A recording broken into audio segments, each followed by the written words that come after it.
All right, so we're looking at question number 2 here, and we are going to set up a statements and reasons proof. As you can see, I already wrote down statements and reasons, and I'm going to draw in my table here for my statements and reasons proof.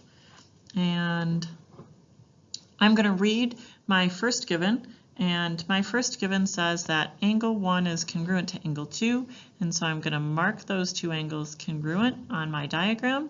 Sorry about that. And then my next given says that BC is congruent to DC, and I'm going to mark those segments congruent on my diagram. Now, the first thing that you want to do is you want to write that in your statements and reasons proof, your first two givens. And so you're going to do your first given and your second given. Now, it's nearly impossible to write using this mouse, so I'm going to leave those for you to fill in. And so the next thing I want to do is I want to try to find another piece that I could say is congruent. And by looking at my diagram, I see that my two givens were used already to mark that things are congruent on my diagram. So I'm going to look for another piece that could possibly be congruent. And usually when there's no other givens to use, we look for something called the reflexive property. And I see AC is congruent to AC by the reflexive property.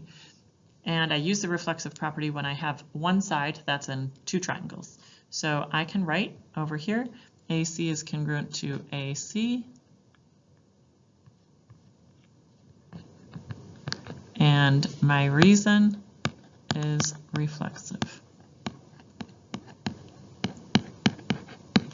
And my fourth statement is going to be what I'm trying to prove, and what I'm trying to prove is that triangle ABC is congruent to triangle ADC, and I know that because I have a side, an angle, and a side congruent to a side, an angle, and a side.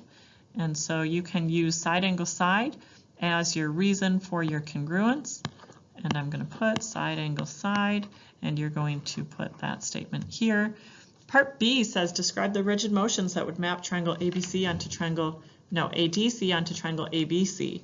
And so you should hopefully know that from our last unit. I'm going to leave you to fill that part in on your own.